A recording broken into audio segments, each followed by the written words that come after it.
Dave, over to you. Hello, everyone. Good morning, good afternoon, good evening, depending on where you're joining us from. We are super excited to have you join us for this special edition of the Method Man event 3.0 management. Please, in the chat section, please let us know where you're joining us from. Remember, this is an event for men only. We have spaces here today to speak and be real men. Thank you once again for joining. If this is your first ever men's meeting, please let us also know in the chat by typing yes. We have so much lined up for you today, and I will encourage you to stay until the end for some bonus or bonuses and how to get more of the speaker and reach them for coaching and mentoring and clarification. Thank you once again for joining us. We are so grateful for your time. We know you could be doing any other thing, but you are here today joining us. We are thanking you for your time. Make sure you grab a pen and a paper beside you because we are going to release some golden nuggets for you today. Our first speaker for today's event is N.G.E.M.E.N.T. N.G.E.M.E.N.T is a seasoned professional with over 22 years of experience, currently working as a superintendent and interface specialist with one of the largest oil and gas companies in the Middle East. He is renowned for his ability to manage complex and simultaneous operations. He brings exceptional coordination, strategic insights, and an outstanding communication to high impact projects. NG's dedication and performance have earned him multiple recognitions throughout his career, including Superstar Award in 2016 and 2019, and the prestigious Overall Best Employee Award in 2020. In 2022, he was honored with a certificate of appreciation from the NFE Onshore Project for his strong willed positive efforts and excellent coordination. He is a certified speaker, trainer, teacher, coach, and youth facilitator with the Maxwell Leadership Team, where he empowers individuals and teams through transformational leadership principles and team building. As a Maxwell Disc consultant, he specializes in behavioral analysis to help people connect, lead, and perform with impact. Angie plays a prominent role.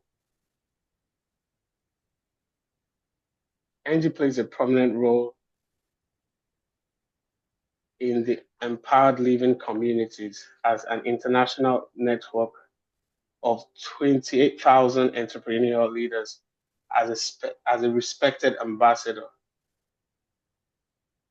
and a weekly host to a global Facebook live show. He inspires thousands throughout his leadership program and personal growth content. He's a very visionary founder, a servant leader of the Learn to Lead Consult, a thriving consultancy focused on leadership, development, coaching, youth empowerment, and personal transformation. NG is a certified virtual presenter, mindset coach, and diversity, equity, and inclusion trainer. He's also committed to lifetime volunteer with FIFA, CAF, and the Qatar Triathlon Federation. He lives in Qatar with his beautiful wife and three lovely children, continuing to impact lives both professionally and personally through his work, mentorship, and service. Please let's welcome Coach NG to tonight's event.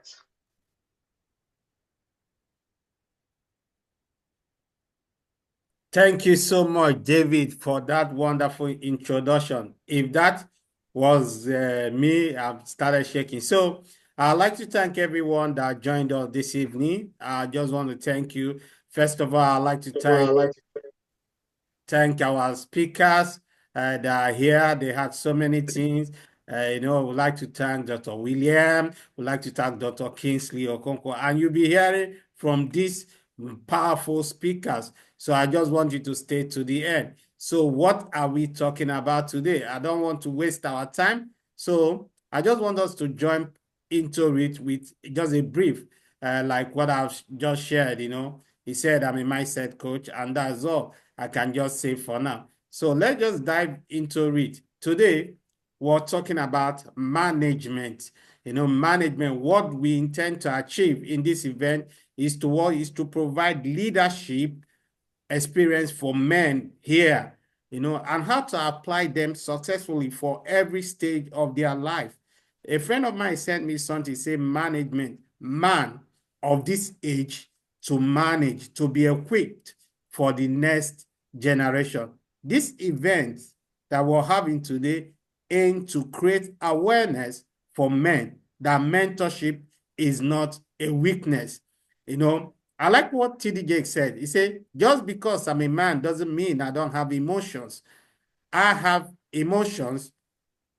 Okay, so sometimes when we're growing up as a man, they say man up. You have to man up. Yeah, we are men, but we have to man up. How did this mentorship and meant to lead started? When I had my midlife crisis about when I turned 40, and I just thought about why seeking the face of God on what is next for my life.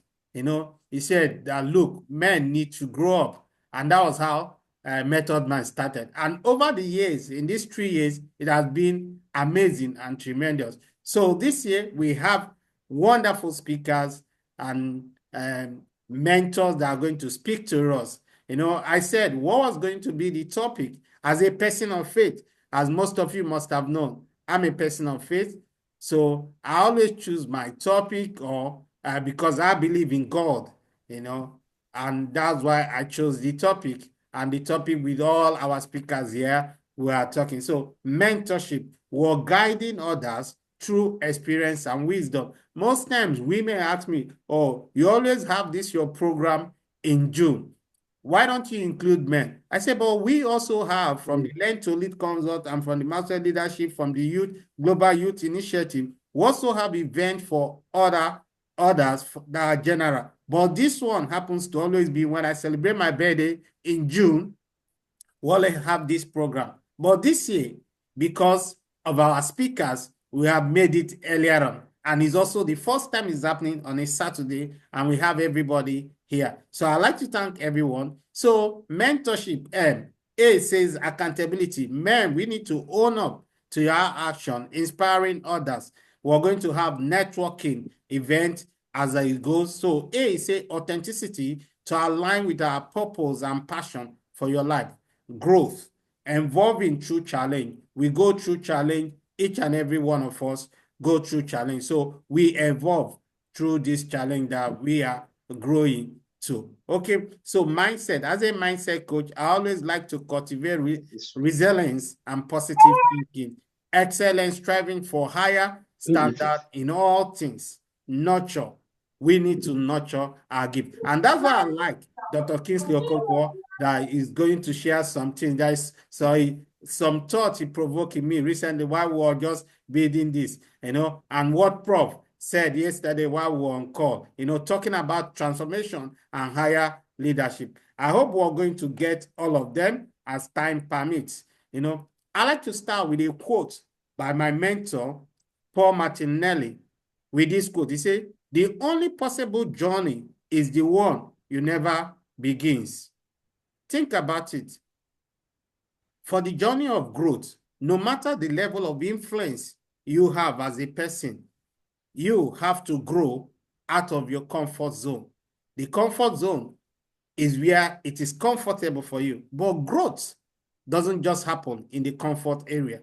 Growth happens out of the comfort area. But most time, because of men, because of our ego, we like to stay at that place. You think because you're making a movement, you're growing. And most times we don't learn. Our learning process are always not what we tend to be. So we have to learn, we have to grow into ourselves.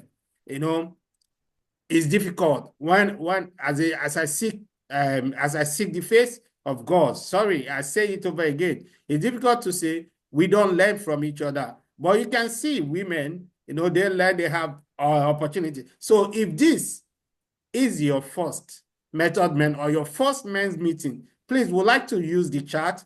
We'd like to see you. And we also want to know where you're joining us from. Please, we'd like to know where you're joining us. We have a community of friends, of relatives that are here. with us. I can see my cousin. So what I'm just going to share with us is shifting your awareness from risks to possibility. We all, as individuals, we have infinite potential, but taking action sometimes is the issue. So the key concept of this event is what we can do with what we do. It's not just what we learn, it's what we can do with what we know, taking that action. There is no hopeless situation. As a man or as men, we have infinite potential. The problem is the potential that you need. Depending on the skills, on your skills or the ability, how many of these skills do you turn into action? How many of these skills and potential we have do you turn into action? I like to leave us with this quote. It says, it is not what you can do that counts. It is what you actually do that counts. That is John Maxwell. And that's why I like what he says about choice. So remember our management, where we're coming from. So as a mindset coach, I'm just shifting our attention, our awareness from risk to possibility. Most of the things that you are going to hear from me, from other speakers, you may have heard them before, but we are creating an awareness, and what you do of this event and the subsequent event determine what is going to be the result. Look at what this says. It says, we are free to choose, but we are not free from the consequences of our choice. Human, we all as human, we are from different, human are from all different. We are different from animals, and we have free will to choose. Did you get that? But perhaps our greatest power in life is the power of choice. Choices are the most determining factor in our life that turns us out, So what do I mean by that? You're free to choose, but you're not free from the consequences of that choice. Freedom is a responsibility, man, because the freedom comes with responsibility. They said America is a free nation, but guess what? You have more people in prison in America than anywhere else in the world. Can you imagine that? Because, yeah, everyone is allowed to do what he wants. So what am I saying? The choice we make are the result of our decision-making process. You will decide whether we're going to take the risks in life, or we're going to look at the options and start evaluating the risks. How do you take the problem and bring the solution to your life? This is going to be a game changer. It's either you see the glass half empty or half full. Half empty or half full. Look at it. Good logic. Look at what it says. Good logic is one situation can become bad logic in another situation. I'll tell us a story. There's a friend of mine, he shared this story. He said they went on a vacation somewhere, and one of his friends got injured. And what happened? He told the guy, because it was a salt water near the sea, he said, just dip your feet into the water, and okay, because of the salt, it will help. But the next day, it got worse. How? They had to rush him to the hospital. And what happened? The doctor said that he was infected with bacteria. Can you imagine? Because why? The water was the sea was a tropical water, and there was bacteria inside the sea. So, and he entered. But that could have not happened in another place or where they were coming from. So, what is good logic in one situation can be a bad logic in another situation. So, in other words, logic that works in one scenario can be dangerous for another scenario. Remember, we're shifting our mind, shifting our thinking. So when things change, so we have the ability to also decide our belief or where our thinking come from. Are you using the strategy, one strategy for different risks. Remember the mind of risks. We say management, manage your time, manage your life. So when was the last time, if I ask, that you evaluated your performances or your management? When was the last time? So what do you think about it? Remember, don't miss this. What is a good logic in one situation can become bad logic in another situation. So we have to evaluate. So how do we evaluate? Based on choice, based on decision, shifting your mind, shifting your perspective. I'll tell you something for free. Choice is a function of our awareness.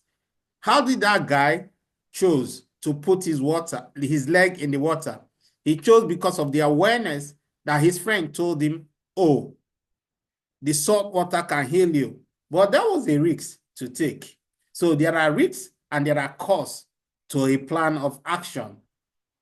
How you dress, how you raise your kids.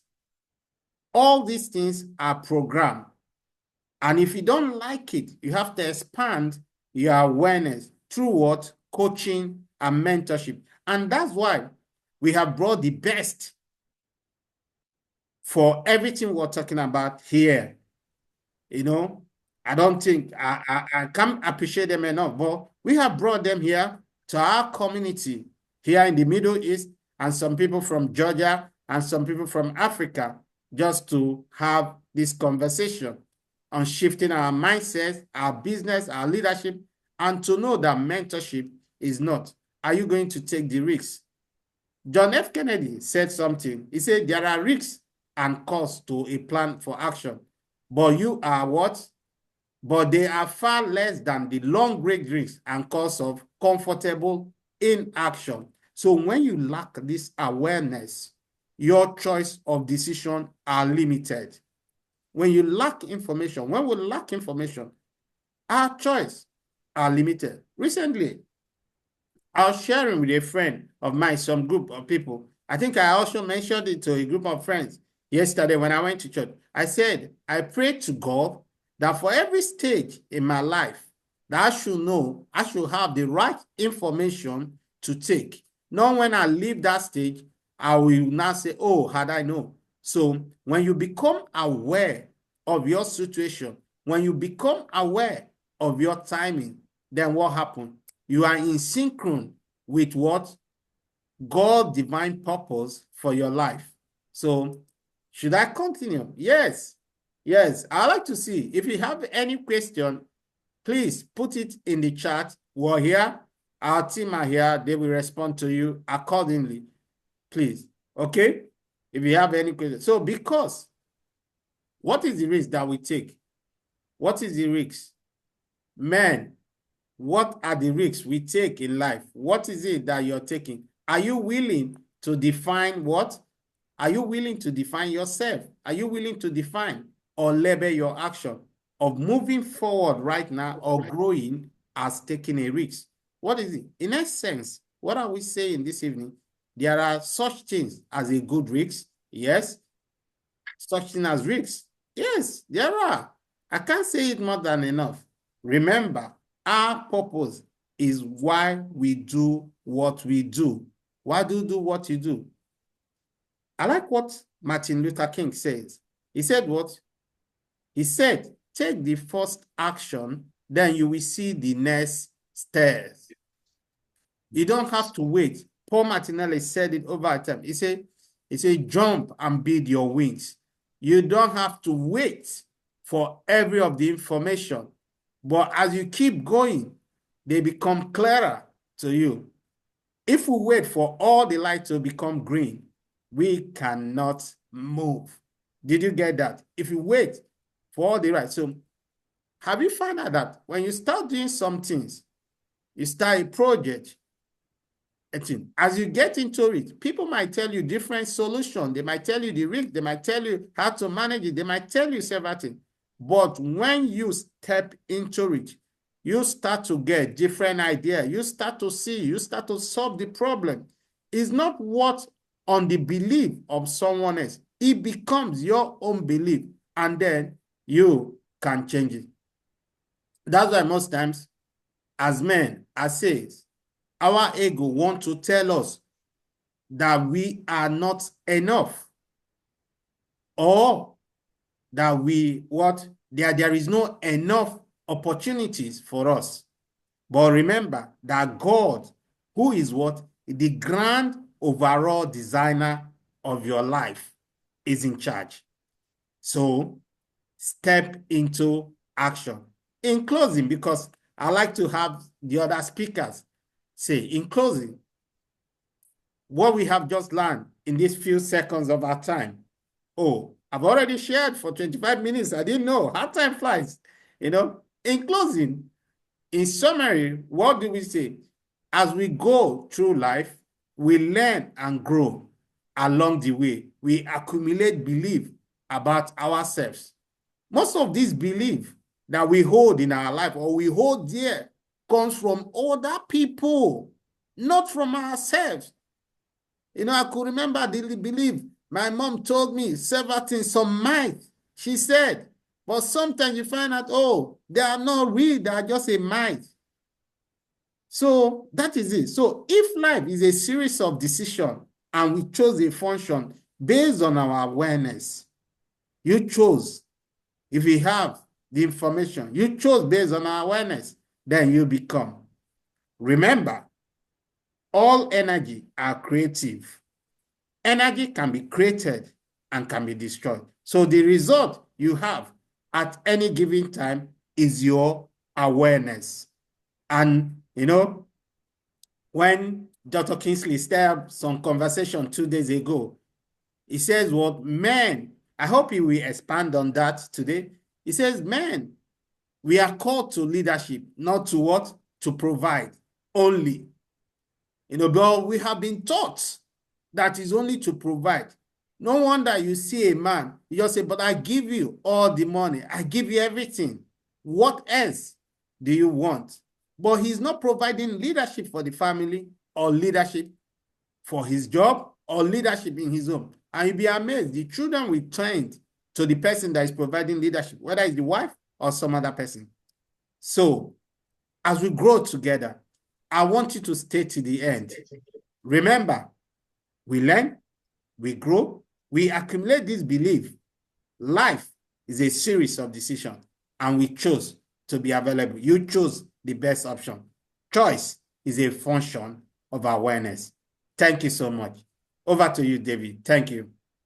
Wow, that was insightful. Thank you very much, Coach NG, for the powerful, thought-provoking words. You're feel free to add your words in the chat section, what you got, what you know got to you. For me, I would say it's the leadership and the provider aspect. That's very powerful. Thank you for the insight. Our next speaker for today is Dr. William A. Aponsa.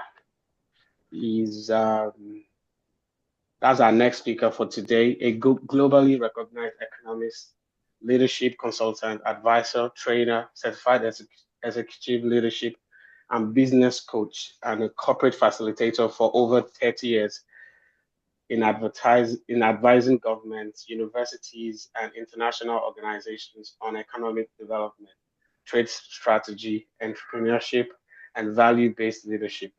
He received his PhD in applied economics at the Ohio State University in 1991, a master's in applied economics at the University of Kentucky in 1986, and a BSc in agribusiness at Berea College, 1984. Dr. William is known for combining analytical rigor and transformational training and coaching to elevate leaders and their teams, building capacity, and it drives sustainable change and growth across organizations and communities in Africa, Asia, Latin America, and the US. He recently retired after serving as a professor of economics and the director for 33 years in the university in the North Carolina in North Carolina and Georgia. Currently, that is currently is a direct transformation. Currently, Direct Transformation Ghana Leadership Initiative, a program to transform the nation of Ghana with leadership values. He has participated in country transformation initiatives with Maxwell Leadership Foundation in Paraguay, Costa Rica, Dominican Republic, Papua New Guinea, and Panama. Also served in the National Panel Manager, USA, of the USDA National Research Initiative Competitive Grants Program in the Markets and Trade. He served as the director of the North Carolina A&T State University International Trade Center by raising 3.26 million in federal grants. He developed a 5 million proposal for the United Nations Economic Commission for Africa and the African Trade Policy Center, funded by the Canadian government. Dr. Williams led training of parliamentary committees of Ghana on budget oversight and governance, facilitated policy reforming training for South African cabinet ministers and provincial leaders, and the Young Africa Leadership Initiative mentoring Obama Mandela Initiative, made up of hundreds of emerging leaders from 9 West African countries. He has also served as a technical advisor to the UNECA and the European Commission on Trade Liberalization and Regional Integration and Economic Development in Africa. Please welcome Dr. William Aponsa. Thank you so much. I'm having a little bit of technical issues trying to share the right slide, so bear with me. Not having my own system in front of me, I think I'm picking the wrong one for you. So technology is always an issue when it comes to making presentations, but I didn't want you to miss anything. So you just have to simply bear with me. Can you see the slides in front of you? Not yet. Not yet. He just Okay. saying has So started sharing, but we're not seeing it. yeah, I did start the sharing.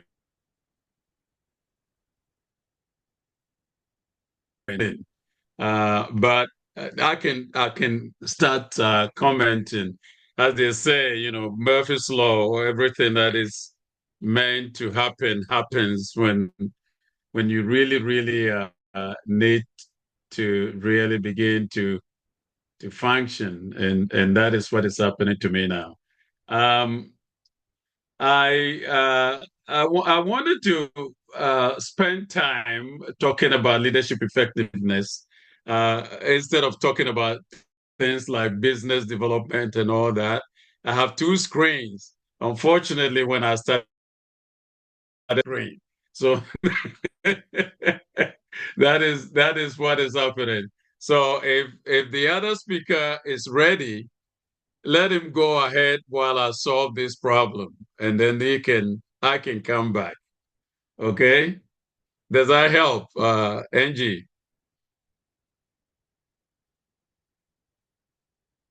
Okay, while you're sorting, or you can send the screen to the slides to me. Then we'll see. Okay, let me just check if it's there.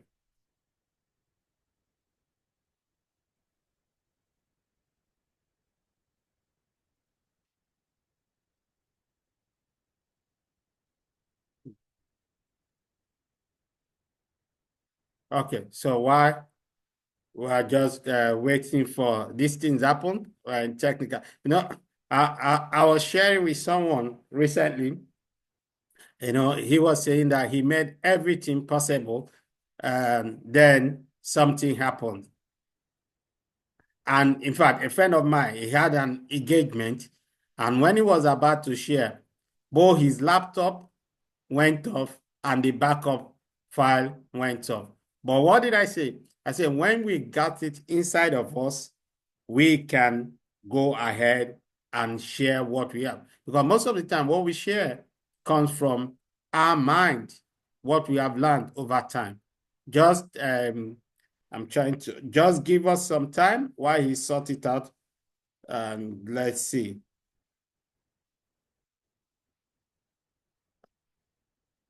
One minute. I just give me why we can engage on the platform. What has been your so far from the first presentation? What has been your major takeaway? Major takeaway. What have been your major takeaway? If there is something you need to share.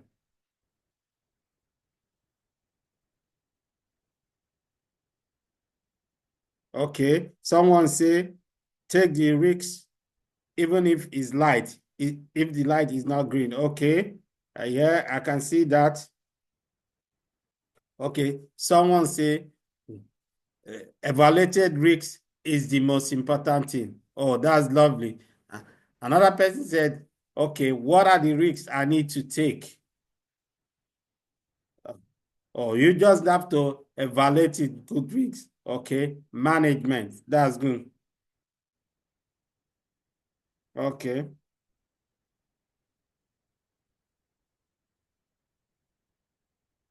Great. Good. Just keep taking.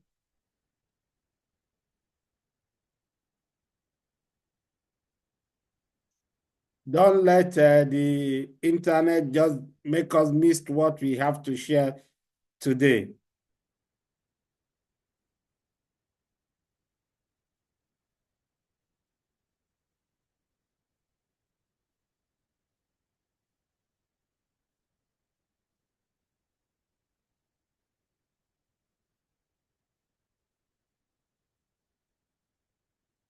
Okay. Okay. I'll just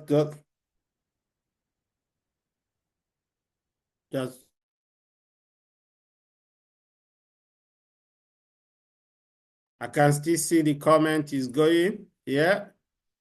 Okay. Where you're joining from? Good. That's okay. That's great. I can see so many people from Qatar, Oman. Yeah, Oman, I'm coming. Don't worry, I'm coming. In July. I'm coming in July, Oman. I'm coming, you know.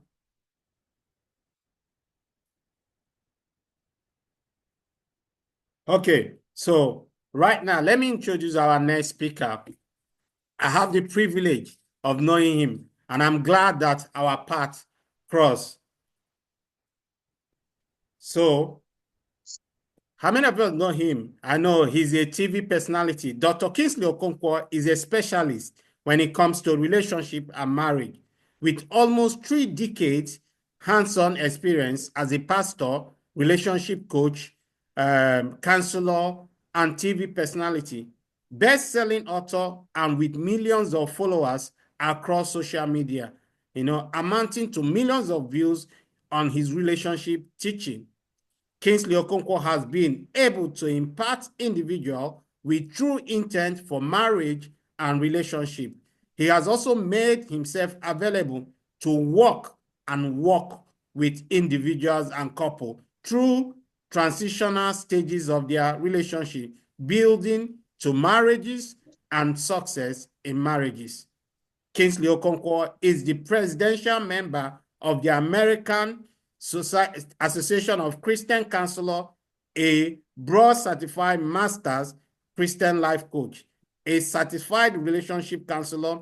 He's also an advanced certified marriage and family life coach.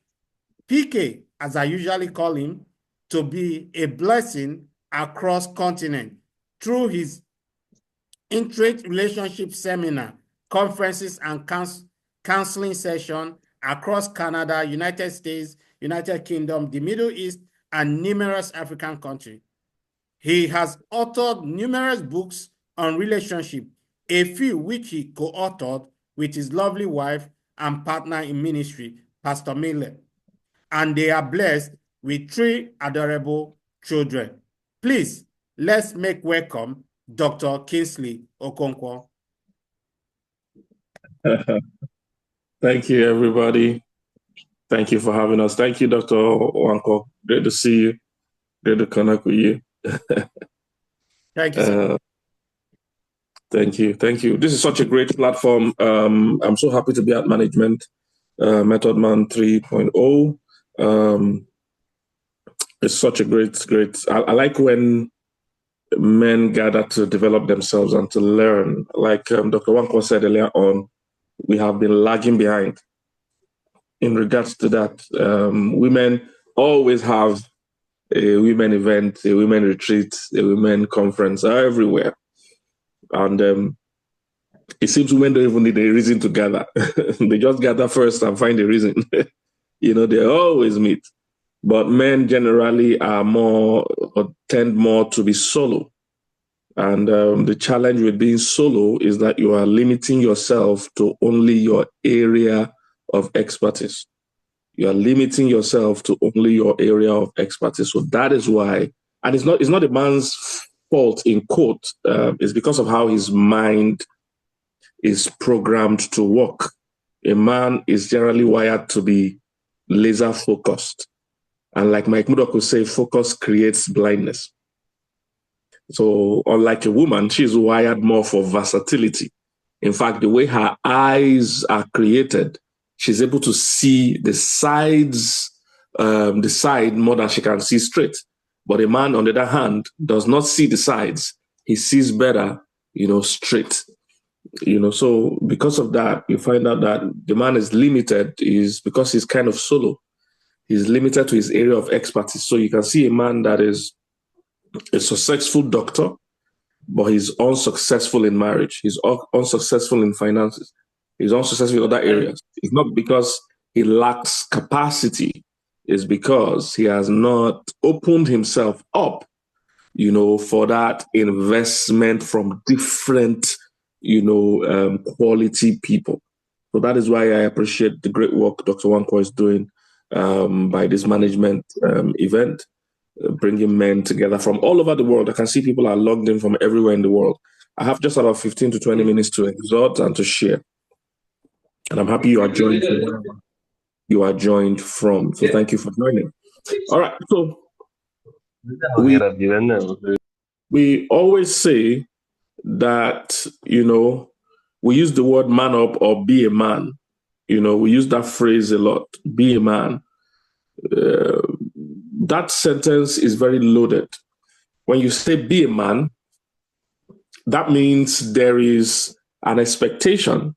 There is a picture of what it means to be a man. That's what it means. It's like somebody saying, I came with my car. Even if you've not seen the car, you automatically have an expectation that this thing this person said they brought has 4 tires, has 4 wheels. You automatically assume it has seats. You automatically assume it has a windshield, it has wipers, it has headlights, because in everybody's mind, there is an image of what a car is. But when we say be a man, the challenge is that in different people's mind, they have totally different ideas of what it means to be a man, totally different ideas. So saying be a man, it doesn't help except we define the attributes, the qualities, the traits of a real man. If we cannot define that and create that model, telling someone to be a man has not helped them, because they can even move further away from what they are supposed to be. So how can we now define what it means to be a man? How can we kind of define who a man is? Unfortunately, culturally and even spiritually, in terms of church, we have only focused on a certain part of a man. That's why Dr. Wanko was talking about something I've been trying to push right now, not just to the body of Christ, but even secularly as well, that a man's major role is not provided. And that is what everybody has been saying for years. That's what has been taught culturally for years. That's what has been taught spiritually, even in church, for years. that a man's core role is providing. And that looks okay until reality began to set in or begins to set in. You'll find out that that concept is not does not hold water. People came up with that just for it's like it was like a cheaper way to the real thing a man is called to do. It's like a shortcut to the real thing a man is called to do. All right, a man is not called to be a provider. The number one role of a man is leader. That's the number one role of a man, is actually leader. And there's a big difference. There's a big difference in the two. Big difference in the two. A man's core role is leadership, not providership at all. So let's look at a few things. How did we even come about this concept that a man is a provider? Culturally, there are three kinds of marriages. Those that are used to my teachings know this. There are three kinds of marriages. There's the cultural marriage, there's the contemporary marriage, and then there's what I can call a kingdom marriage or a covenant marriage or a Christian marriage, anyone you want to call it. So I'll be using those three things interchangeably for the third kind of marriage. So number one, cultural marriage. Number two, contemporary marriage. Number three, a Christian marriage or covenant marriage. Now, a cultural marriage is designed to favor men. It was created by men, designed to favor men. All right. So everything in a cultural marriage generally favors the male folk.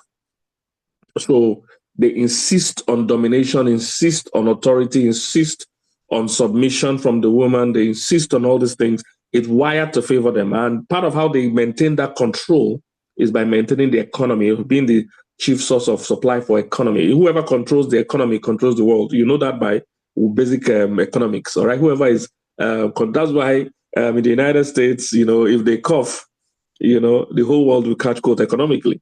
They can bring up tariffs, bring up anything because they control the world economically. All right. So whoever controls the world economically, affects every other area of decision making. So that's a cultural marriage. Now, a contemporary marriage, on the other hand, favors women. It's designed to favor women. So that is why in a contemporary marriage, women are, in quote, empowered.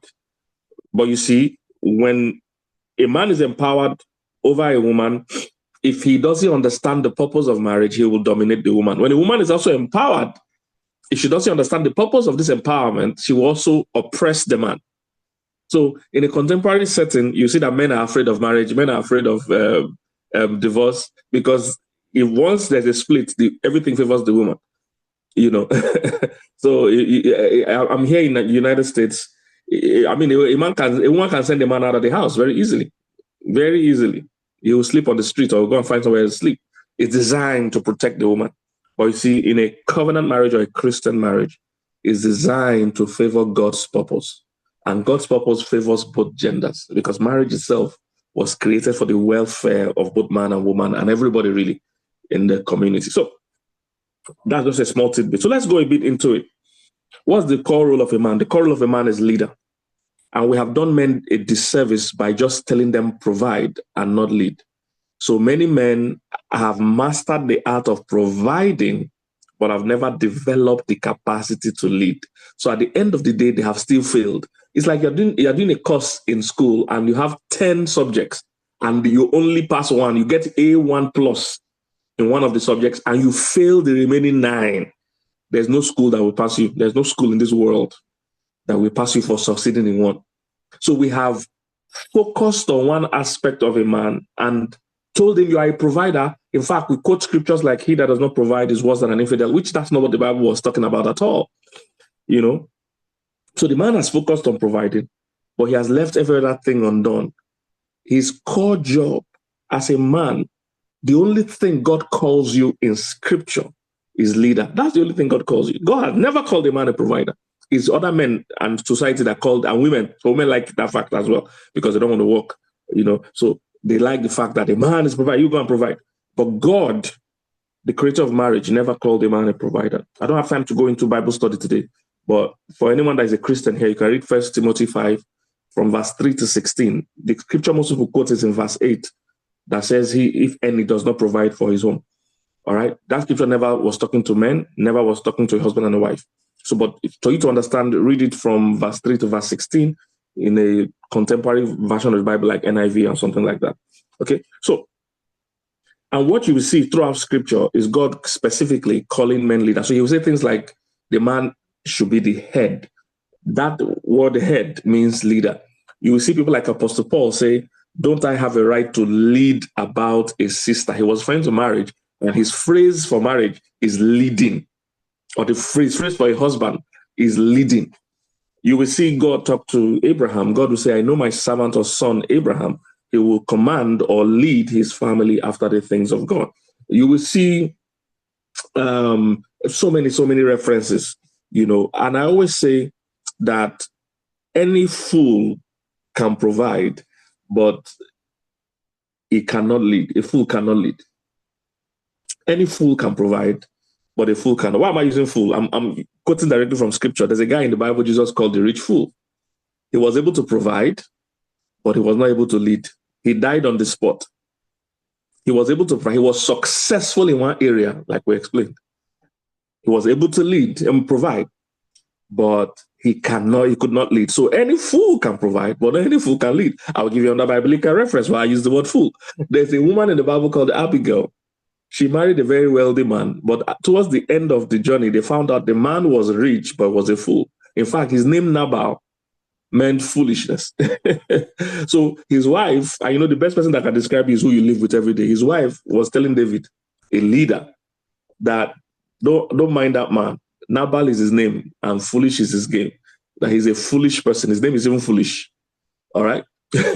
And most men do not realize. By the way, I'm doing a course for men called Husbandman. So please, any man here, if you like to join, please, they'll put the link up. You have to join. What most people don't realize, that the real thing a woman is looking for is a leader, not a provider. Of course, there are some cheap, hungry ladies that want just a provider. And you really, as a man, that's not who you should be looking for in a wife. If you're looking for a real woman, what a real woman is looking for in a man is actually leadership. Statistics have shown whenever a woman enters a room or a place, she gravitates towards those that are either in leadership or shows traits of dominance and leadership in that place. That's how it works. When a woman enters a place, her first point of attraction are those in leadership, whether it's official, whether it's like an office structure, or even a church, or any community a woman enters. Her first focus goes to the leaders in that place. That's how it works. That's how it works. The real thing a woman craves is a leader. And what those men don't know is that many men have been told, oh, you're a provider. What they don't realize is that when you provide for that woman, she takes the provision and goes to give it to a leader because she loves leadership. She's attracted to leadership. That happened all throughout scriptures. People did not know that the people that were financing Jesus' ministry were women of rich men. So you see this in Luke chapter 8. So when the men go and provide, the women take that provision and go and support leaders, because the real admiration and attraction she has is for leaders. So many men have lost their place in their homes because they stay on provision. I'm called to provide. You are not called to provide. And I will get into that as time permits us today. You are not called into provision. You are called into leadership. There is a big difference. When I teach ladies this sometimes, they say, but leaders provide. I say, not really. I break it down for them. I said, let's look at some facts. Government leaders. Do government leaders provide? They take your tax. The government is your tax they use. I say, your church leaders, do they provide? They take your tithe. Your boss in the office, do they provide? They take your task. It's your task that pays your bills. If you don't provide for your task in that company, the company has no money to pay you. So if you check all levels of leadership, they are not really providing. What they are providing, but they're providing cash. Let me say it that way. They're not providing cash. They're providing a plan, an enabling environment, and a system and a structure. So check it. Your government leaders ain't providing you nothing. They are using your tax. Some of you live in different countries. So, tax can go anywhere from 20 to 40% sometimes of your money. That's what it is to build the road and the school. So don't say my government is providing. No, they are not. They are not. They are using your tax. Oh, my church is providing. No, they are not. They are using your tithe. My office is providing. No, they are not. They are using your task. Don't go to work and see if they'll provide. Don't meet your target and see if they'll continue providing. No, they will lay you off. They are not able to provide for you without your task. So, a leader. So, I've established that the man is not called to provide in the home. Now, this doesn't mean, of course, that a man should not have a job or whatever. No. If you notice in responsible countries, even the poorest of the poor have access to education and everything. So, the system will still provide. But he needs to know that his core job is not to bring money. That's not his core job. All right. His core job is the leadership of that home. The leadership. So I'll end when I'm ending by the 7 things a man should provide. I'll get to that.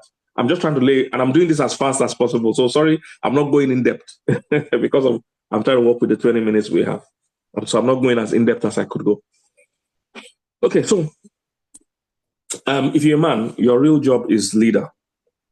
And there are a few things a leader, should be able to provide into a home that makes the home run.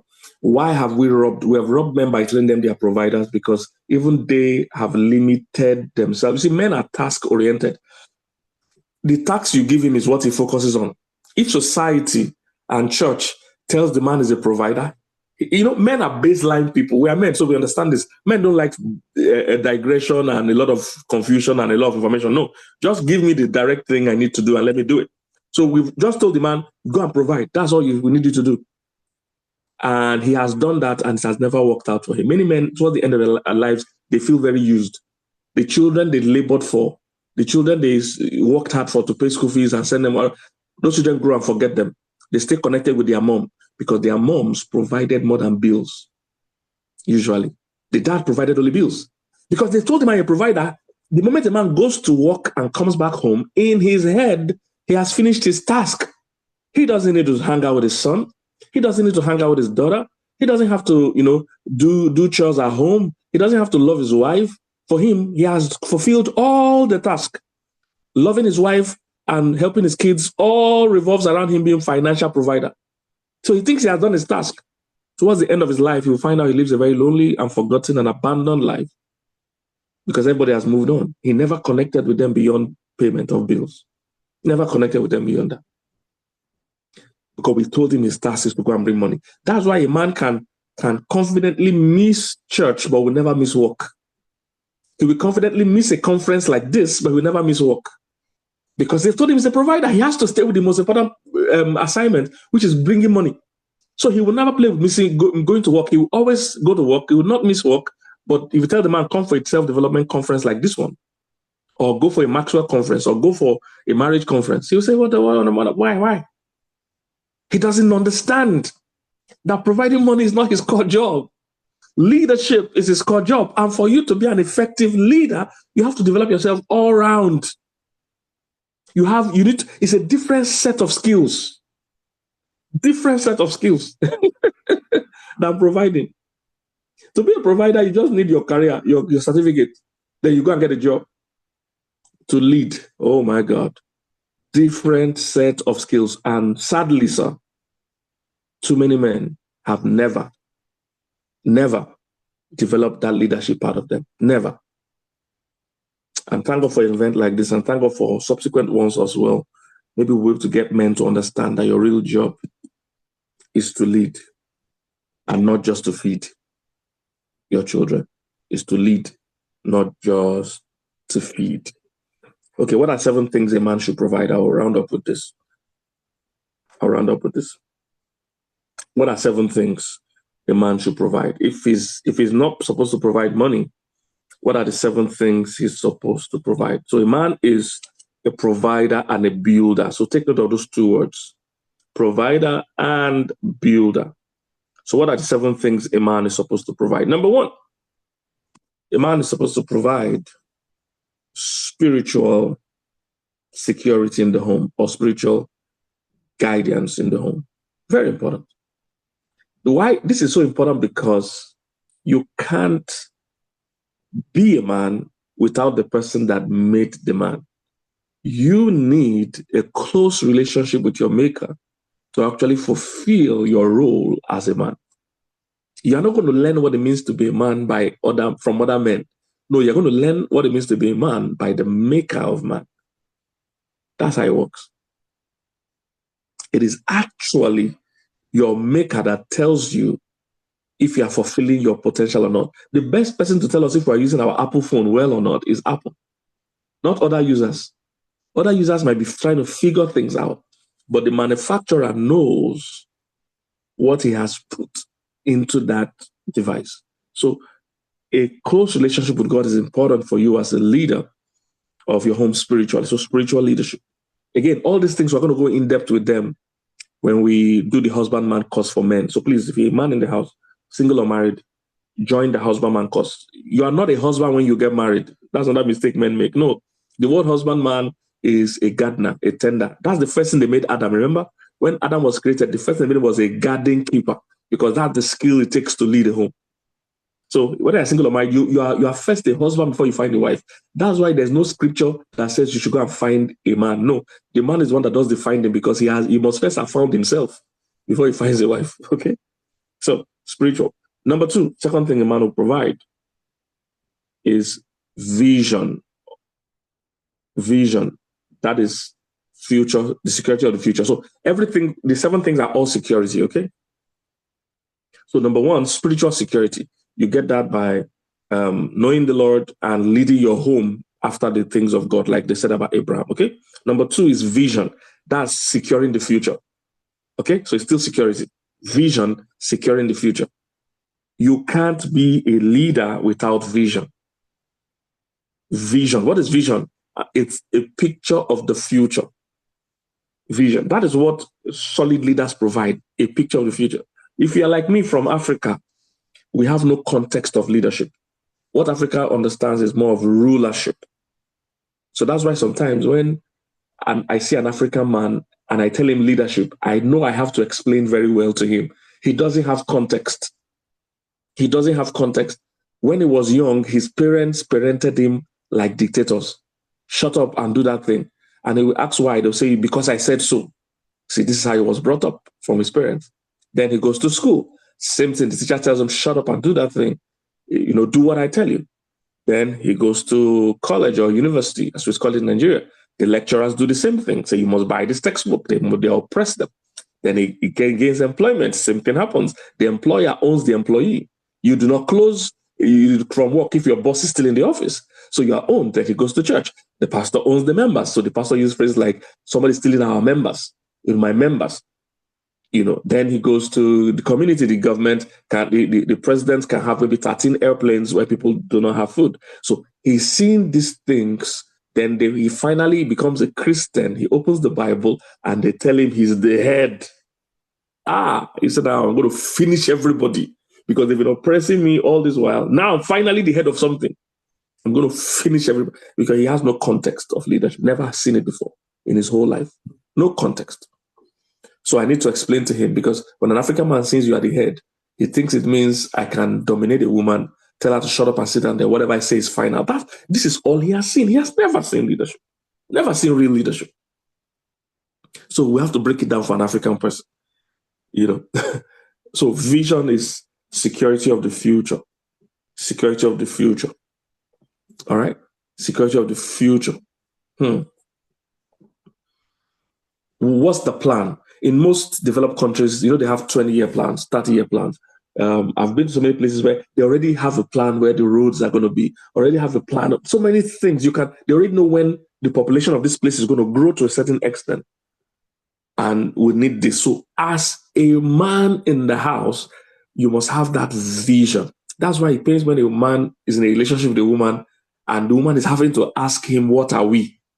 He has failed in his task. Or the woman is asking, when are we going to get married? You have failed in your task. In the first place, when you were presenting yourself to that woman, there should have been a date, a vision. When I proposed to my wife, nowadays I see young people propose with drink, they climb bridge, they do all kinds of things for proposal. When I proposed to my wife, it was with date, not with ring. I didn't have ring, I had date. I told her, how does August sound in your spirit? This was in February. And by August that year, we wedded traditionally. Vision. But today, men give ring, and 3 years, 4 years, the woman is begging them, let's marry. He lacks vision. If you know how many rings I've returned, because they kidnapped the girl with ring years and years, the man refused to marry. We had to go and return the ring and free the woman to go away.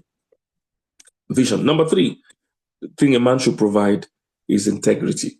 That's what I'm saying. You see, leadership is way higher than providership. Providership is the cheap way out. Any fool can provide. To lead takes deliberate skills. That most men, you can't stumble on these skills. That's why there are so many institutes, so many. Thank God for the Maxwell Leadership Institute. Thank God for all these other institutes that teach leadership deliberately, because it's not something you stumble on. No. Integrity, in other words, character, that gives everybody personal security. That's what it is. Integrity. It gives us personal security. That means we can trust that leader. That's all. Why do we pay tax? We can trust the system. Why do we pay tithe? We can trust the system. The moment we do not trust the system, we can't do any of these things. Okay? Integrity. Number 4, physical security. If as a man, it's your job to protect your home. Next one, I'm rushing them because I'm about to sign up. Next one, emotional security. This one is also very important. Emotional security. As a man, you are supposed to provide that emotional security for your wife and for your children. So this way you have to learn how to be romantic. You have to learn how to speak the language of women. Everybody's not a soldier. It's not command. Most men would love to give command. No, but it's not command. You have to know how to be emotionally available. You have to plan things like date nights, plan vacations or staycations or vacations that you go, you and just your wife, and let somebody else take care of your kids, and invest emotionally into your relationship and marriage. No, but no marriage breaks overnight. It breaks over time. It's because somebody is constantly neglecting the important things. All right? Number 6, financial security. Financial security. What does this mean? Does this mean my own salary? Of course, you as a man, I already assume if you are a responsible man, I already assume you are doing something with your life. You don't start working because that's why I hate that phrase and word when they call a man a provider. I hate that, because is it that this man was not providing before he got married? Well, did you not have dreams before you got married? Was it marriage that made you suddenly think of getting a job? Then you have big problems. My dreams were big even before I met my wife. Had nothing to do with my wife. I already had a dream. So you can call a man a provider in a home. What was he doing before marriage? No, I've been providing for the plan long ago before I met my wife. I've always had big dreams, big, very fat ones.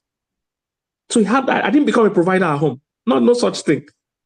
My wife would just ride and enjoy the thing that has already existed before she came. All right? So financial security means you're going to plan how this family is going to be taken care of. All right? Yes, you're going to work, but you're not there in that home as just a provider. You're providing the environment where everyone, not just you, everyone is thriving. And when they've told men that he's a provider, is why some men, when their marriages travel from Africa to the civilized world, the marriages crash. You know why? When it gets there, the woman has to work. Sometimes she's earning more than him. Sometimes she's earning as much as him. He loses a sense of identity, loses a sense of meaning, because the only thing he came from Africa with is that he's a provider. He lands here, the woman is also working. She's a PhD holder, she's a master's degree holder. He doesn't know what to do with her anymore. You see, now she's now rude. No, because it was your capacity to lead that was affected. This affects both men and women, because when women also have the mindset that the man is a provider, the moment she's any more than you, she's totally lost usefulness for you. She's wondering, why is she even listening to you? Because she too was groomed with the mindset that the only useful thing about a man is that he should provide. So the moment they get here and the man is not the main provider, she loses respect. Last one, and I'll sign out at this. Number 7 thing a man should provide is accountability. Accountability. It's one of the major things of leadership. If you have power without accountability, you are in danger. You know, someone was giving me a quote about that John Maxwell said. I can't remember the exact quote, but it had to do with, if you have money without discipline, or if you have power without accountability, you know, it's not power, it's dangerous. So you need to provide accountability. How are you being managed and monitored? That's how great countries run. There's a system of accountability. It's what Africa has lacked for years, and it's showing up. There must be accountability from the first day. If you're going to be a proper leader, every member of that organization or house should know that you are also under authority. You are also under authority. Very important. When that military man came to meet Jesus and he told Jesus, you don't have to come to my house. You can speak the word only. The guy used the phrase that I love. He said, I'm a man under authority. He did not say I'm a man of authority, but that's how most men see leadership. He didn't say I'm a man of authority. He said I'm a man under authority. That I say to somebody, go, they go. I say to another one, come, they come. But he said I'm a man under authority because that's how authority works. Authority works with the structure. You can't be over people if there's no one over you. You cannot be a headless head. So this is a summary, but the main point is that as a man, your core function is not providing. Your core function is leading. So thank you for joining Management 3.0. Thank you, Dr. Wanko. Thank you so much. Thank you. Thank you. Doha, are we ready for Dr. Kingsley this year? He's going to come with his wife. We are working on it. And we're going to have him physical so that he can dig in. The link has already been shared on the chat. Please make sure you get the link for the Husbandman mentorship. Remember, we are just in synchrony. He says what? Husbandman. It's good to have accountability. You can have accountability partner. John Maxwell said what Dr. Kingsley was saying. He said, the more accountable you are, the more credible you become. And this, you can see, is linked up to everything he said. I don't want to waste our time because Dr. William is already ready. And please don't sign out. We are going to continue. We're going to have a group photograph before we go, and then we will continue. And the greatest credibility you demonstrate, the more believable and trustworthy you are to people you lead. John Maxwell says something. He said, leadership is influence, nothing more, nothing else. If you want to lead, as Dr. Kingsley Okonkwo said, he said, when a woman goes into the room, they turn towards who is the leader. The high table is necessary, not in the front. Because if you have an organization, if you have an event, and somebody like Obi Kubana comes and sit behind, if you're from Africa, Nigeria, or maybe for some of my friends that's from India, Anita Beche comes in and sits. Even if they are sitting behind, or maybe like we saw, Elon Musk comes to your event and nobody knew him and was sitting behind. Everybody returns to go to where he's sitting. Where he's sitting becomes the highest table because he is the leader. He tends to show leadership. Remember, leadership is influence. Nothing more, nothing else. So over to Dr. William. Are we ready, Dr. William?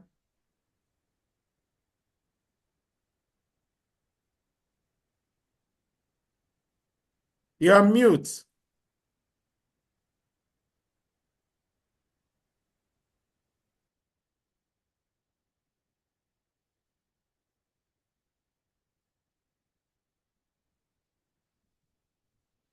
You're on mute. You're still on mute. We can't hear you.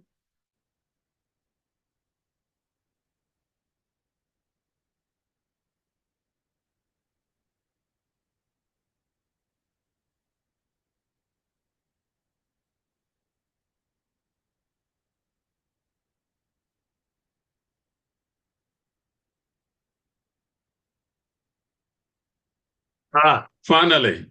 Finally, thanks. I send you a text to unmute me. Okay, good. Let's Today go. is not, but the good news is this: the speaker that took over has done the job in setting it up. I'm a man of prayer, and I believe that nothing happens for in a vacuum. Everything happens for a reason. The technological challenges allowed the speaker to set up the need for men for leadership, and that sets me up for my presentation at this point. And I'm not going to use the slides because I don't want the technological issues to continue to crop up. So, like the two speakers before me, I'm gonna I've been a professor for 33 years in the United States. Whenever I am introduced to an audience for the first time, I'm concerned about giving them some bullet points to follow. But what I'm learning is this: there's fluidity in speaking out of your heart. So let's go and talk about leadership. Now, in Maxwell leadership, we begin by saying we are people of value who value people and add value to them, right? So we help people to grow by leading themselves. In fact, my business is called Self Leadership Coaching International. Self leadership, because I believe that just like Dr. Konko did, you have to respond to the need to lead yourself and not just, be a provider only. Huh? All right. And I agree with Dr. Kingsley Okoko. Women gravitate toward people of influence. And so, just as NG just said, leadership is influence, nothing more and nothing less. This is our belief. But you have to also have some core guardrails, core values that really direct you. And all of us are empowered, to become good leaders. The good news is leadership can be learned. It can be learned. So from where you are, write down for yourself, where am I today in terms of my leadership lead or my leadership effectiveness? Then write also, secondarily, your target goal. How good do you want to become as a person of influence? Because it straddles beyond just your workplace. In the Maxwell Leadership organization, we believe that you can lead from anywhere. But the most important leadership, practice is done at home. And Dr. Kingsley is right. In the United States, women are given more freedom. Now, of course, the freedom comes out of the ability to really, work and not be task-driven. But as much as they are spending time with the children and you at home, if you are not being effective, then you have to what? Bridge that gap, right? Because I tend to believe that as a learner, whatever I learn, I have to practice everywhere. You have to start at home and take it to the workplace, right? So do these two exercises for me, because this is about what NG talked about. It's about building awareness, right? You have to build awareness first. We have to commit, first of all, to participate here so we can gain awareness. In the Maxwell Leadership organization, two good books that we mastermind around are the 21 Irrefutable Laws of Leadership, and the second one is the 15 Laws of Growth. Because we're a growth-oriented organization, we tend to motivate people and inspire them to be growth-oriented. That's why I give you where you are today, where you target to be tomorrow, and then bridge that gap. If you have not set up your own vision for your life, And in the four corners that are most important to you, I've placed my my connection information there. You can reach out to me and we will have a discovery session and talk about where you are today and where you want to be. And I'll be willing to help you. I'm partnering with NG to make sure that we reach out to you and serve you well, right? So let's begin by building the awareness in terms of our leadership growth, right? Okay. So I'm welcoming you and I'm going to talk about high-level leadership as a characteristic that makes today's leaders exceptional. And I'm aware that I'm speaking to men. And in Africa, we were trained with a commanding the high type of leadership. You give orders, right? That is not what we are going to talk about today. We are in 2025.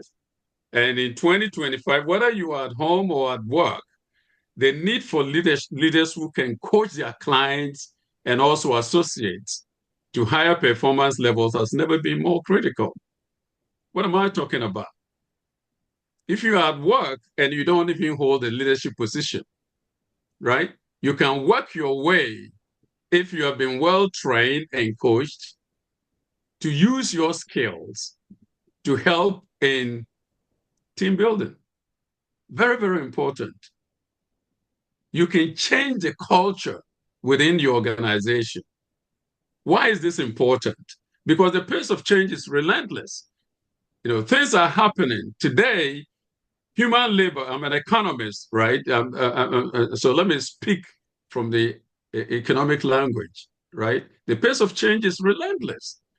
Today, technological shifts are occurring. We have AI, we have automation, we have digital transformation. All these are going to impact the way we do work, right? So employees must constantly adapt and upskill. If you are sitting here, whether you're from Africa or wherever you are from, you need to adapt and upskill. You have to build your skills, right? It is very, very important that you take advantage of this communication we are having today to begin to reframe your thinking, your mindset, right?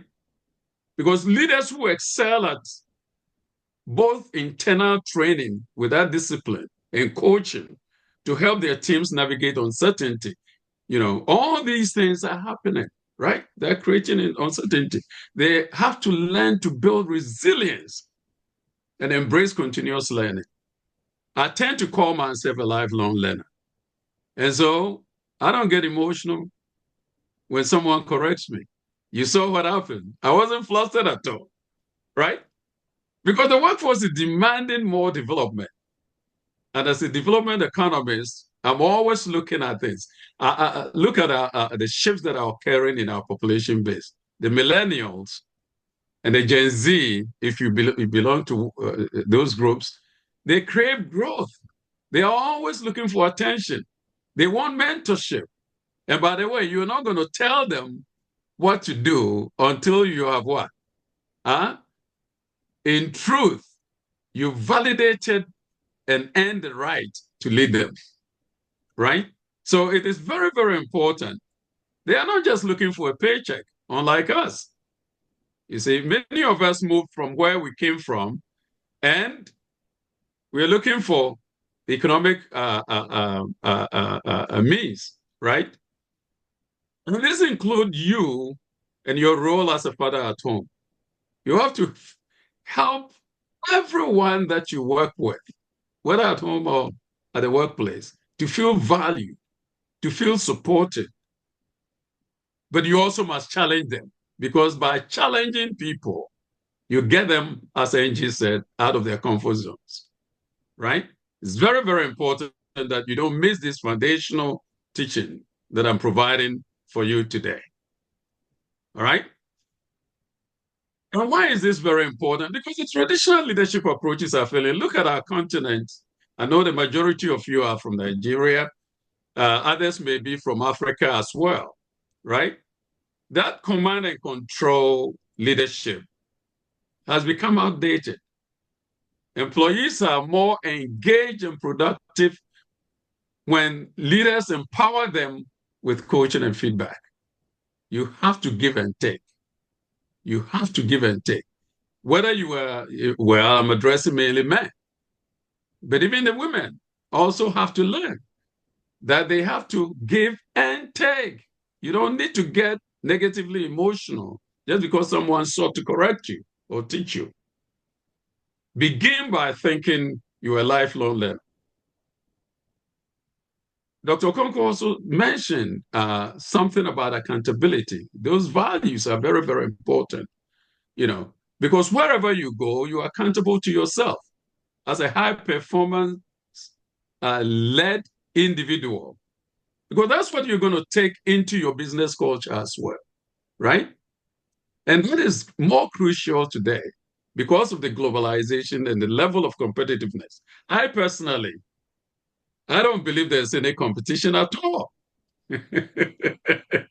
So, I see possibilities. And all I'm trying to do is what? Go the excellent way. I'm not perfect, only God is, right?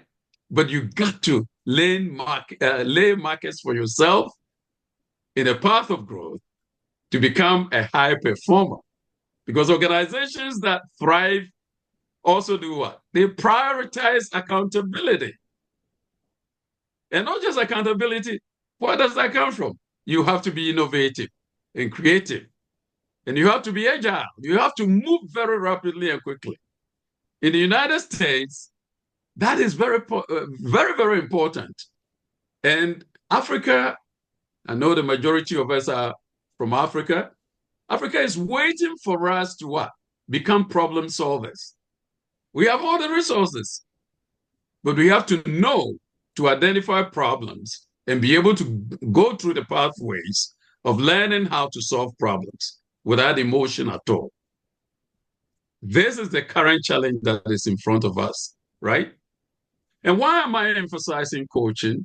Because coaching challenges you to go within yourself. We are spiritual beings, right? God has given us, and I've heard all two speakers refer to the Christian, environment, right? So we believe that Christ Jesus has paid a price for us. And if he has paid the price for us, he's also gifted us with what?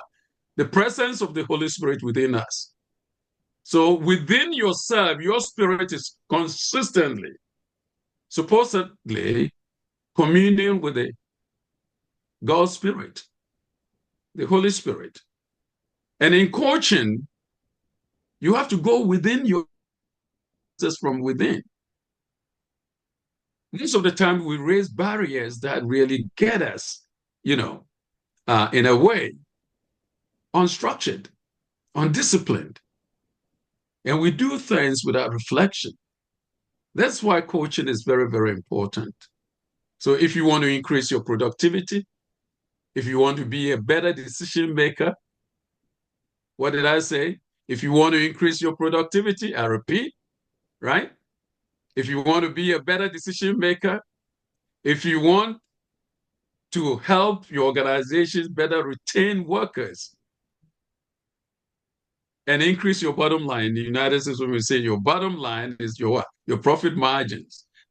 If you're being productive and you're getting along and you are working seamlessly together, then it impacts the organization's ability to sell what they produce and reduce their cost.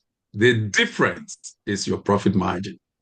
And it's very, very important. As a business economist, it is important to me when I talk to entrepreneurs that this is an area in which you can't take for granted. The best leaders today are not just managers. I know Angie talked about management. All right? But they are coached to become coaches to help their teams. Listen to me. The best leaders today are not just managers. You can't just manage people. You have to be coached well to become a good coach who can listen, right? Pay attention ask the right questions, and get the right feedback. But by learning that discipline, you begin to learn how to think for yourself. That's why I believe in self-leadership. Think for yourself. You have to desire to grow, right? Remember the gap that I gave you? It's always where you are versus where your vision tells you want to be, and then bridging that gap with joy, right? And then you have to perform at your greatest potential. Why? Because every one of us is given some gift, not every gift. The Apostle Paul talks about the gifts that God has given us, right? To function. In the body of Christ, it is for the edification of the church. For everybody, not you alone. If you're a problem solver, apparently you are learning to solve problems for more people and not just you. If you're at home, it is about solving problems, leading, influencing, to solve problems, to perform at your highest potential level. And how do you do that? That calls for talent development. So you have that skill, that gift, but you have to nurture that gift and develop it. You have to develop it so that you can attain long-term success seamlessly, fluidly, to get your tasks done at the highest level, right? Now, in the interest of time, I'm not going to dwell too much on how we're going to go on and do this. This is why I wanted to use the PowerPoints to lead you through all those things. Unfortunately, we don't have that available. And next time I'll plan ahead and make sure that I send my slides to NG ahead of time so that he can control it from where he is, right? But we, Maxwell leadership, especially the executive level, the executive directors level, we have a plethora of resources. But just like Dr. Konko did, I'm going to give you 8 things coaching leaders do well to convince you to desire to want to become a person who is well coached so that you can do well wherever you are, right? The first thing is they operate at a higher level of leadership. You know, they focus on strategy. Strategy is important, but strategy toward what? You have to have a vision. He mapped it out for us, right? And you have to always look for what? The long-term impact of vision, right? So they operate at a higher level of leadership. They are always strategic. You have to have a vision and and targeted toward long-term impacts. So you are patient, just like our God is patient. And they develop other leaders for continuity and growth, right? All these come under the first rubric, and they prioritize impact over authority, right? So that they can inspire trust. It is very, very important that if you are going to operate at a higher level of leadership, you pay attention to these 3 markets. Number 2, they inspire vision, they call for goals, and they lean on their ability to be productive and profitable wherever you are, whether at home or at work. To do this, they communicate a compelling vision. If you don't know how to do it, I've put my link in there for you to get in touch with me so that we can begin to help you, right? They set meaningful, achievable goals.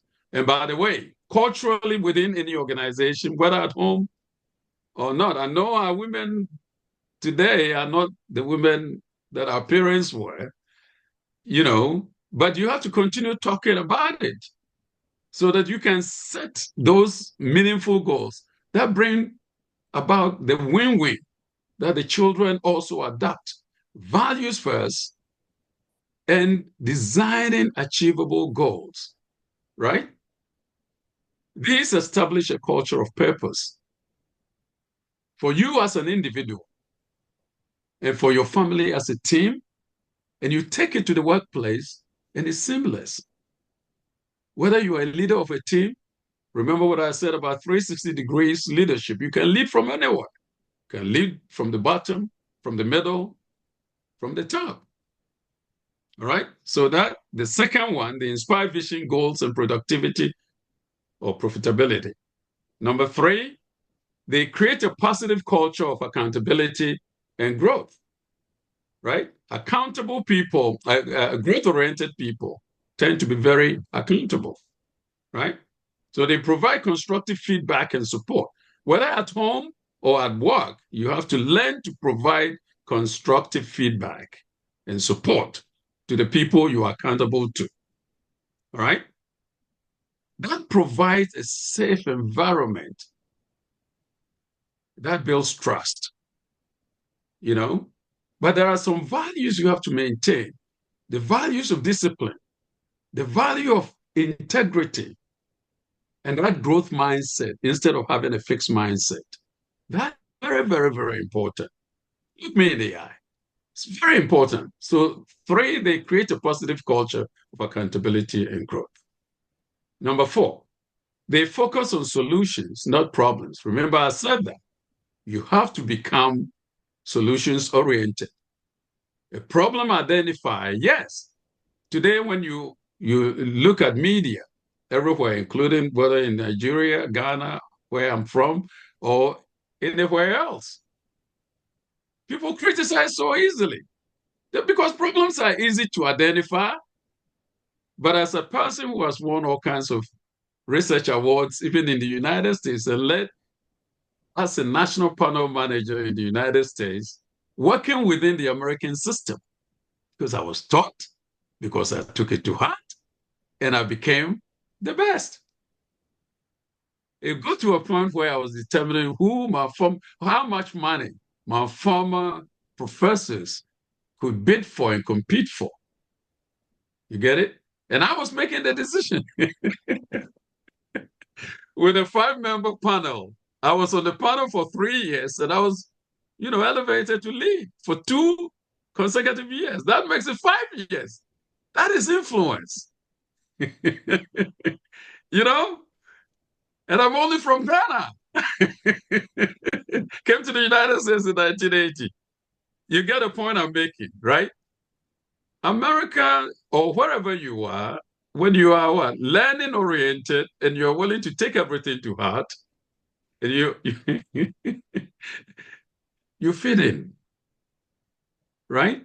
And you're accountable to yourself because you become a problem solver, and the market will reward you accordingly because you're empowering teams, you are promoting, that ideal. See, in the Maxwell team, we tend to talk about learning to fail forward. There's nothing wrong with failing. Gosh, I've failed so many times.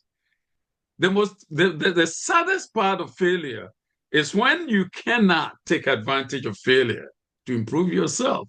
That's why we are growth oriented. I hope you are getting this. You have to be solutions focused and growth oriented in the fail forward mindset, right? All right. The next one, they help team members become leaders. They help team members become leaders. If you're a person of influence yourself, a leader, leaders have a proclivity to want to develop more leaders. You listen to my brother Kingsley. That's what he was doing. Very, very effectively elucidating to us the role of a man at home and in the body of Christ using Christian principles, right? So leaders always identify and develop emerging leaders. That's what I'm trying to do. This is what M.A.N.G.E.M.E.N.T is doing. When he invited me, I was going to talk about entrepreneurship, which is another problem we have. As men, we tend to, you can't be dependent on others providing for you, right? But you have to enjoy the freedom of creativity and innovation to be able to flexibly think through what it is that you want to be known for, right? And who are you doing it for?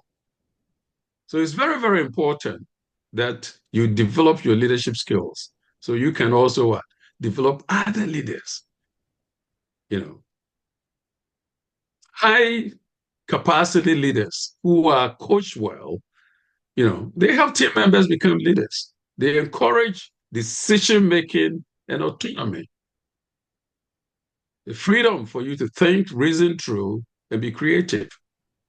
They instill confidence through leadership skills development.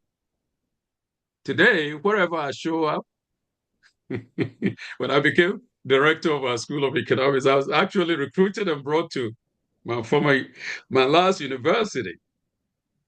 And when I showed up, they were shocked. This African, they expected me to be quiet and do whatever they asked me to do.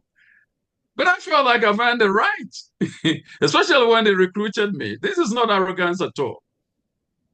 I'm a very confident person because I'm certain, not prideful, I'm humble when it comes to knowing what God has placed within me. But I want to make sure that we do the right things all the time. And my white audience couldn't take it. They thought an African would be a pushover. Wherever that mindset developed from, I don't know. Right? Next, leaders who are taught well as high capacity leaders who are coached well, they build confidence through the concept of self-efficacy. What is self-efficacy? Well, self-efficacy is, you yourself knowing what you have, right? So you can help other individuals recognize what they have.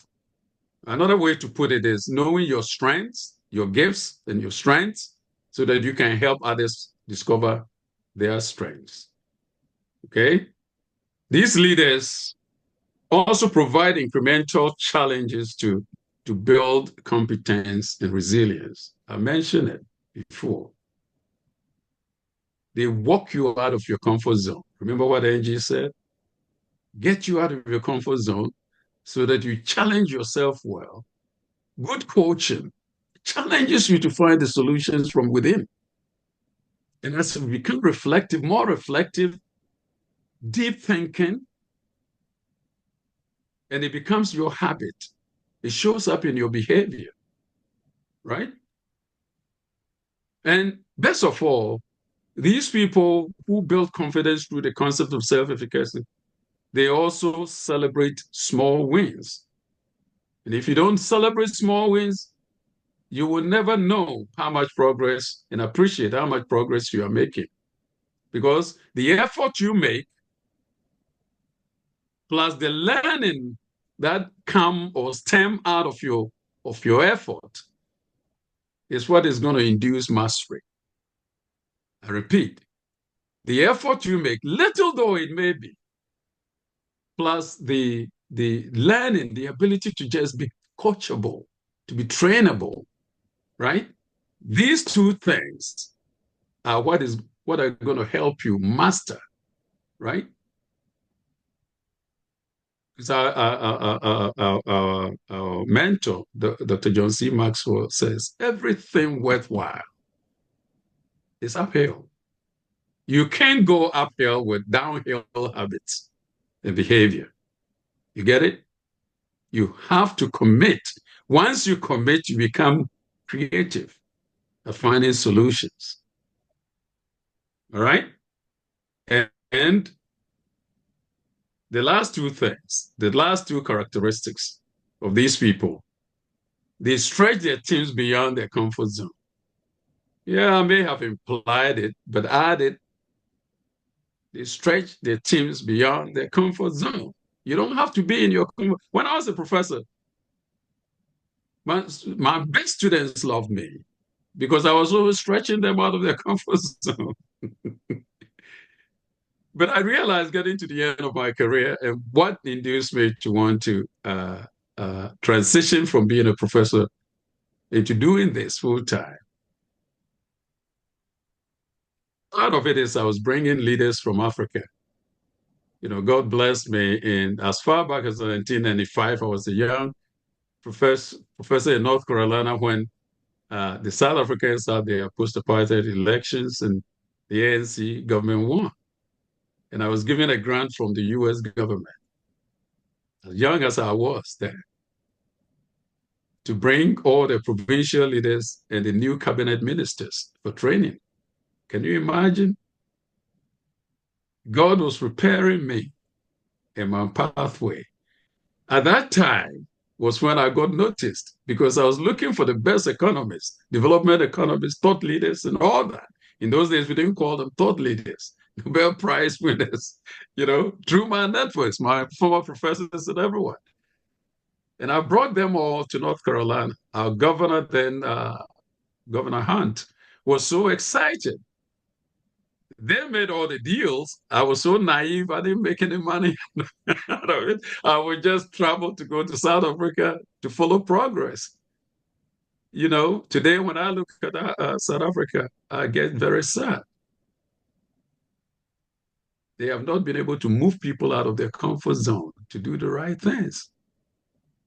They have not been willing to take the necessary risk that NG talked about in a supportive environment that will push for continuous learning and innovation, creativity, and growth. As far back as that. The second country I had was my own native country, Ghana, because we had gone to Ghana with the Vice Chancellor of Research in the UNC system, Ernestine Salmons at the time. And as we went to Accra, we went to the USAID, U.S. Agency for International Development Office, and she was bragging about what we had done for the South Africans as well. Then the USAID director, an African-American, probably the first appointed in Ghana, he looked at me and said, your country is burning because the opposition is being disruptive in the parliament. What can you do? Can you do the same thing if we found money for you? And I said, it's not the money, it's the people. And the scale is not mine. It's the people I network with who are going to do this and deliver this. And they did it.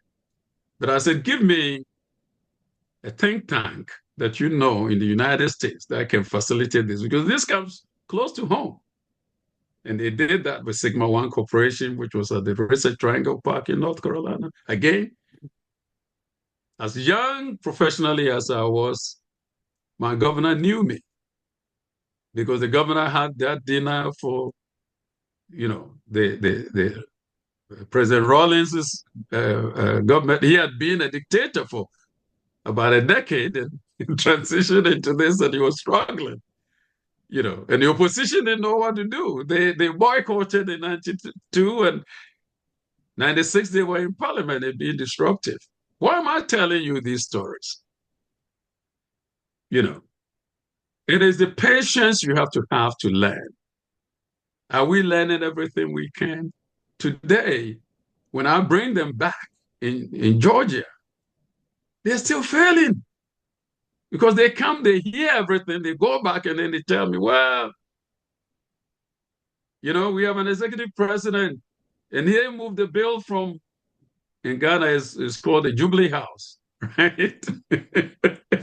And if we don't support it, we lose. Well, in the last elections in December, the sitting president, whom I took Dr. John C. Maxwell with me in 2019 to visit, I paid for everything. I spent almost $250,000 because I wanted to pay John the full fee. And John and our president, Marco, went with me. We had an international conference. We had an audience with the president. He challenged him. He says, if you agree, because William has been asking me to transformation of your country, I will come and train with my coaches the leadership values you need. Folks, this is high-stakes leadership. He failed. He said, okay, we'll do it. I stayed. I kept asking. They couldn't give me the permission letter to invite John Maxwell to Ghana up until today. And they lost the elections. The opposition won by 68% of the vote. It has never happened anywhere. It happened in Africa and in Ghana. That's why I'm telling you this. You see, high valued, high stakes leaders foster creativity and fresh ideas through active collaboration and conversations. They don't look at the gift horse in the mouth. They create an inclusive atmosphere. And they encourage each other by brainstorming, right? Having open discussions and constructive feedback loops. These then provide cross-functional collaboration. As Dr. Kingsley said, we don't have enough time to explain everything, but enough to feed you with good information that you can reflect upon. So what is your opportunity? Your opportunity, one, operate at a higher level of leadership. That's what I said. I'm repeating myself. The bullet points. Number two, become a high capacity leader by inspiring vision, goals, and productivity and profitability if you are in business, right? Create, number three, a positive culture of accountability and growth. Number four, focus on being solutions oriented, not just identifying problems. There's a gentleman in Africa who is always lambasting. I think he was a lawyer from Kenya. He's always lambasting and making fun of the leadership. That's not enough. You got to influence change and transformation, right? Number five, they help team members become leaders, right? Each one help one and, develop others, right? That's what we are trying to do here. Number six, they build confidence through the concept of self-efficacy. Help others get better based on their strengths. Number seven, they stretch their teams beyond their comfort zone. That's what M.A.N.G.E.M.E.N.T is trying to do for all of you. And the last one, number eight, they foster creativity and fresh ideas through active collaboration and conversation. So M.A.N.G.E.M.E.N.T and I have agreed to collaborate so we can help you. I've put my information in the link. You have it. Sorry, professors are used to giving talks a minimum of 50 minutes. I don't know how long it took me. And that's why I did the slides to be able to have you see what I'm talking about so I don't have to repeat myself. Thank you for the opportunity, Brother M.G. And thank you, all of you who have spent your precious time this Saturday evening, wherever you are, to listen to us. God bless you all. Thank you so much. Thank you, Dr. William. We climbed on the shoulder of people that have gone ahead of us. Before we close, I want us to just do me a favor. If you can open your camera so that we can take the picture. Don't worry. Don't miss Dr. Kingsley Okonkwo. All the links you need are on the chat box. I can see all my friends. All the link you need are on the chat box for the husbandman. Remember what I said. I say mentorship is not weakness. Just because I'm a man doesn't mean I don't have emotion. Don't miss. Of course, I can see my pastors. Yeah, I can see several of them. Like I said, I'm coming to Oman. We already said July. Yeah, I confirm. No problem. Yes. So this also, you can go back and watch the link. You will do me a favor if you can click on the link that have been shared for Dr. Kingsley Okonkwo, husbandman. I will be there. I've been following him for a very long time, of course, from a distance because we became friends. Of course, women, my wife and several other women yesterday when I went to church said, what am I going to do for the women? I said, don't worry. If he ever happened to come this year or next year, we come with the wife. Of course, he never goes anywhere with the wife. Remember what Prof said, failure is not final. We fail only when we stop trying. So every day we try. We all, like the picture I shared earlier on, I met these people. I can't even pay them for their time. They are here on this platform of Learn to Lead because why? We met we met in the Just Maxwell leadership team, and we met in United States. And the first time I met Pastor Kingsley or Dr. Kingsley was on his way to United Kingdom, and I was also going. I was coming, and we became friends. I said, I know him. I told him he's such a humble man. A friend of mine, a Muslim guy, I think he's here. He just saw his picture and he said, "This guy is humble," and I just say, "I'm Prof." Is such a wonderful, he's like a father to me. My other brother is here, and some people are thinking, oh, maybe it's because he's one and Okonkwo. I said, no, he might not even notice. A lady was telling me this. I said, no, he must have not noticed it. So I am so humble. And where do we start from all this that you're learning? I always tell people the starting point is taking a DICS assessment. DICS assessment changed my life. You must know yourself to grow yourself. If you don't know yourself, you can't grow yourself. The links are there. Again, everything they have shared here, you can go back and watch them, but I want to appreciate each and every one. If you can give them a virtual hand for just spending their evening, they are very, very busy people. Please, as much as people that can open your camera while we take our virtual picture, I'll appreciate that. Remember, coaching and mentorship. I try to talk as a mindset coach as the fixed mindset that we have. Don't have a fixed mindset. Let the belief that we have not be the belief that was passed to us by our parents or by our seniors. Let the belief be by what you discover of yourself.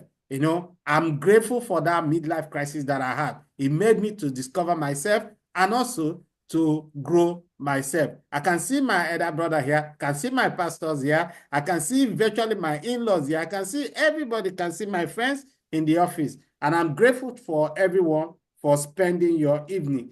Remember, what we learn with what we have heard is nothing if we don't apply it.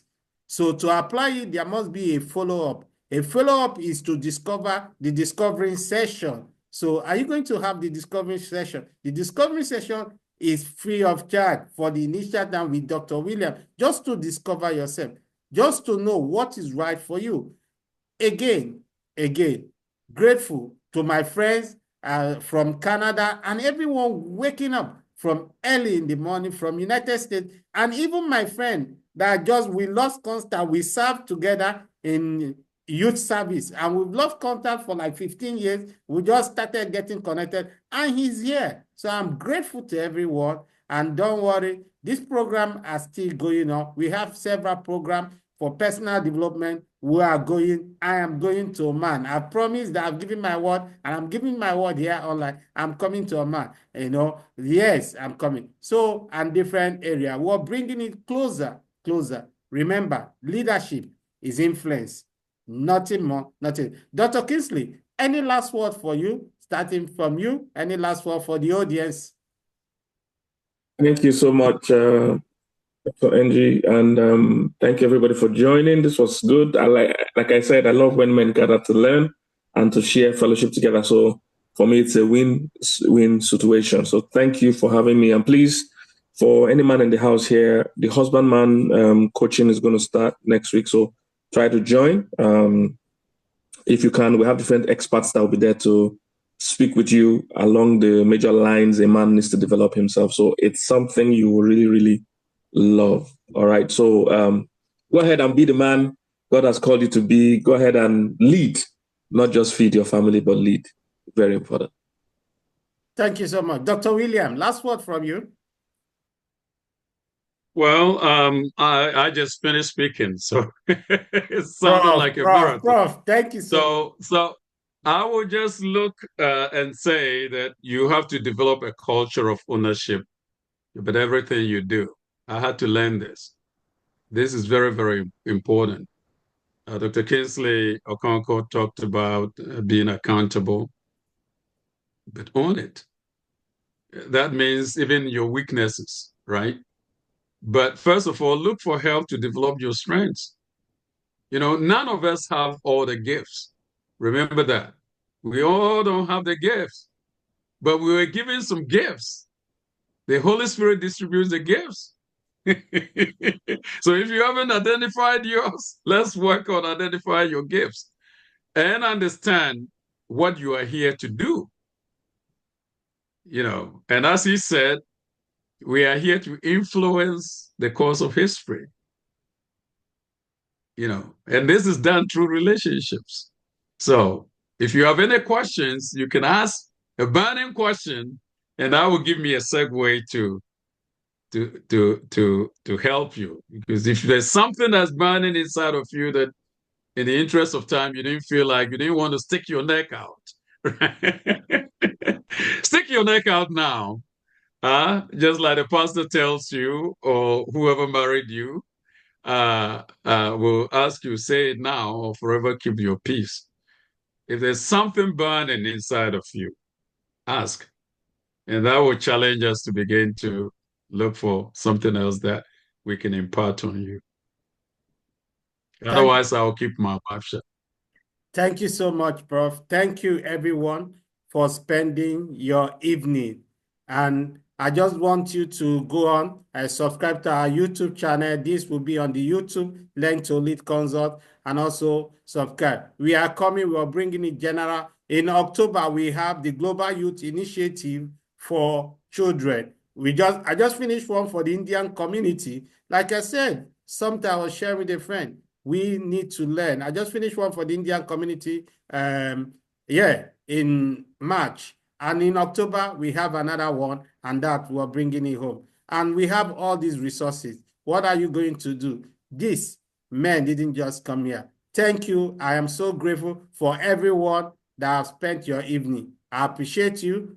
Have a wonderful evening. God bless you. Bye-bye.